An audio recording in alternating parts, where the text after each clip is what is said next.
Assalamualaikum warahmatullahi wabarakatuh. Perkenalkan, nama saya Iskilada Rahmania Sasmita. Nomor induk mahasiswa 2301021320, program studi S1 Akuntansi. Di sini saya akan menjelaskan materi tentang manajemen modal kerja. Modal kerja merupakan dana yang diperlukan oleh perusahaan untuk memenuhi kebutuhan operasional perusahaan sehari-hari, seperti pembelian bahan baku, pembayaran upah guru, membayar hutang, dan lain-lain. Tujuan utama dari memiliki modal kerja merupakan untuk memastikan bahwa operasional bisnis bisa berjalan dengan lancar setiap hari. Tanpa adanya working capital yang cukup, bisnis bisa mengalami kendala yang serius, seperti tidak mampu membeli bahan baku untuk produksi maupun kesulitan membayar gaji karyawan tepat waktu. Nah, ini itu bisa menyebabkan terganggunya aktivitas operasional dan bahkan menghentikan sementara jalannya usaha. Selanjutnya yaitu masa perputaran modal kerja, di mana masa perputaran modal kerja yaitu sejak kas ditanamkan pada elemen-elemen modal kerja sehingga menjadi kas kerja lagi adalah kurang dari 1 tahun atau berjangka pendek. Masa perputaran modal kerja ini menunjukkan tingkat efisiensi penggunaan modal kerja. Semakin cepat masa perputaran modal kerja, maka semakin efisien penggunaan modal kerja dan tentunya investasi pada modal kerja semakin kecil. Kemudian konsep modal kerja ada 3. Yang pertama yaitu modal kerja kuantitatif, yang kedua modal kerja kualitatif, dan yang ketiga modal kerja fungsional. Modal kerja kuantitatif ini menitik beratkan pada segi kuantitas dana yang tertanam dalam aktiva yang masa perputarannya kurang dari 1 tahun. Modal kerja menurut konsep ini merupakan keseluruhan elemen aktiva lancar. Karena itu, semua elemen aktiva lancar diperhitungkan sebagai modal kerja tanpa memperhatikan kewajiban-kewajiban jangka pendeknya. Maka, modal kerja ini sering disebut modal kerja bruto atau gross working capital. Selanjutnya yaitu modal kerja kualitatif. Pada konsep ini, modal kerja bukan semua aktiva lancar, tetapi telah mempertimbangkan kewajiban-kewajiban yang segera harus dibayar, sehingga dana yang digunakan benar-benar khusus digunakan untuk membiayai operasional perusahaan sehari-hari, tanpa khawatir terganggu oleh pembayaran-pembayaran hutang yang segera jatuh tempo. Karena menurut konsep ini, hutang lancar telah dikeluarkan dari perhitungan, sehingga modal kerja merupakan selisih antara aktiva lancar dengan hutang lancarnya. Modal kerja fungsional. Konsep ini lebih menitik beratkan pada fungsi dana dalam menghasilkan penghasilan langsung atau current income. Pengertian modal kerja menurut konsep ini merupakan dana yang digunakan oleh perusahaan untuk menghasilkan current income sesuai dengan tujuan didirikannya perusahaan pada satu periode tertentu. Modal kerja fungsional memiliki 3 syarat untuk menjadi modal kerja, yaitu yang pertama current income, yang kedua sesuai tujuan perusahaan, yang ketiga 1 periode akuntansi. Sehingga yang masuk sebagai modal kerja adalah kas, piutang dagang sebesar harga pokoknya, persediaan dan aktiva tetap sebesar penyusutan periode tersebut. Sedangkan efek atau surat berharga dan margin laba dari piutang merupakan modal kerja potensial yang akan menjadi modal kerja bila piutang sudah dibayar dan efek sudah dijual.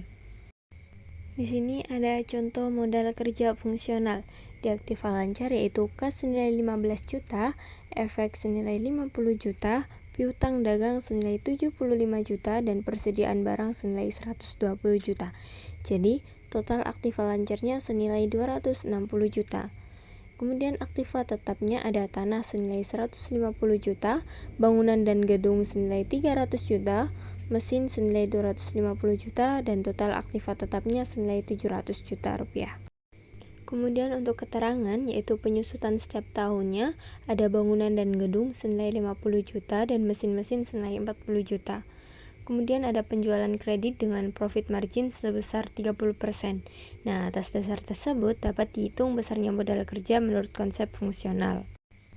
Bisa dilihat di sini, yaitu ada modal kerja atau working capital, ada pelunasan senilai 15 juta, piutang dagang senilai 52.500.000, kemudian persediaan barang senilai 120 juta, penyusutan bangunan dan gedung 50 juta, penyusutan mesin 40 juta, dan total modal kerja atau working capitalnya Rp277.500.000.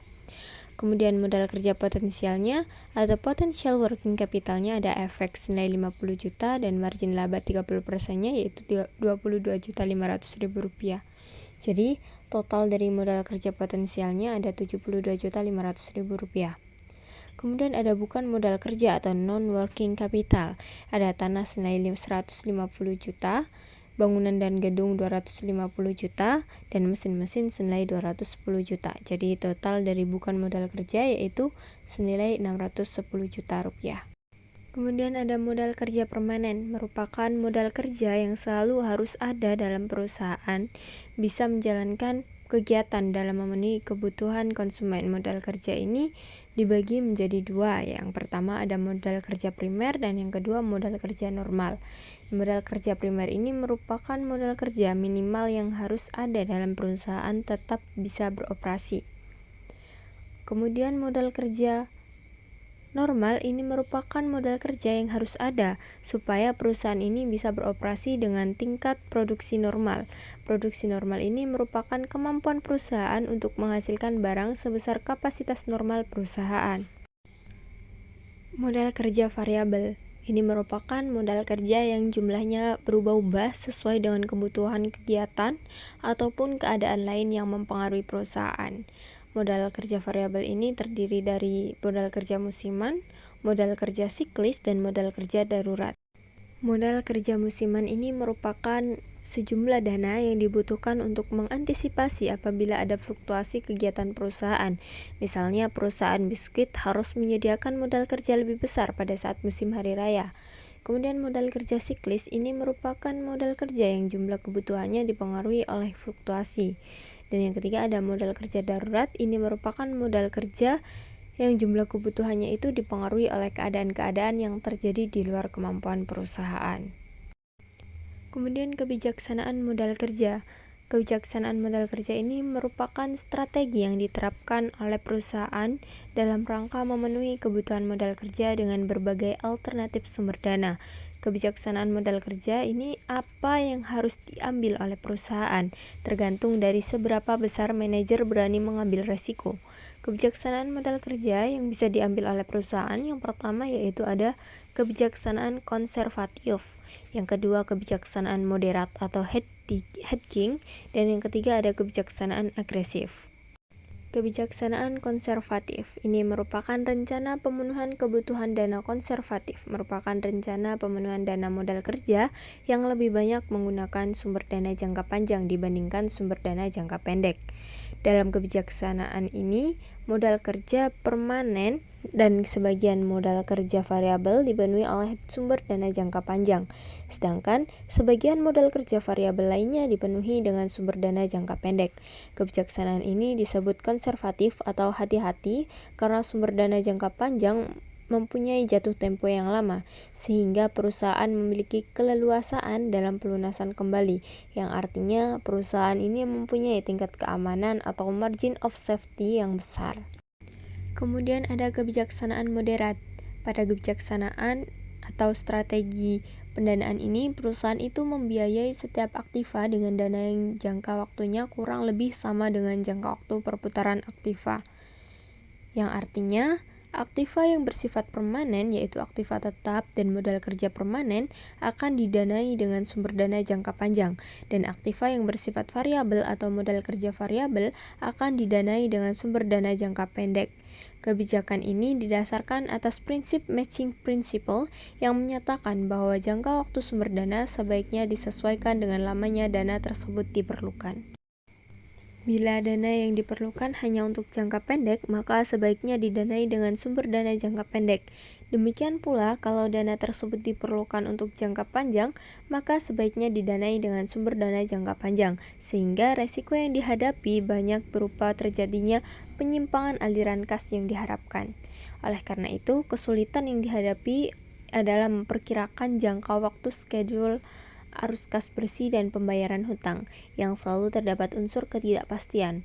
Dan pada kebijakan ini akan muncul trade-off antara profitabilitas dan resiko. Semakin besar margin of safety yang ditentukan untuk menutup penyimpangan arus kas bersih, semakin aman bagi perusahaan, tetapi harus menyediakan dana yang jangka waktunya melebihi kebutuhan dana yang akan digunakan. Akibatnya akan terjadi dana menganggur dan hal ini akan menurunkan profitabilitas. Dengan kata lain, bila resiko rendah akan mengakibatkan profitabilitas juga rendah. Kebijaksanaan agresif. Bila pada kebijaksanaan konservatif, perusahaan ini lebih mementingkan faktor keamanan sehingga margin of safety-nya sangat besar, tetapi tentunya akan mengakibatkan tingkat profitabilitas menjadi rendah. Sebaliknya dengan kebijakan agresif, maka sebagian kebutuhan dana jangka panjang akan dipenuhi dengan sumber dana jangka pendek. Pada pendekatan ini, perusahaan berani menanggung resiko yang cukup besar, sedangkan trade-off yang diharapkan adalah memperoleh profitabilitas yang lebih besar. Sekian pemaparan materi manajemen modal kerja dari saya. Sekian, terima kasih. Wassalamualaikum warahmatullahi wabarakatuh.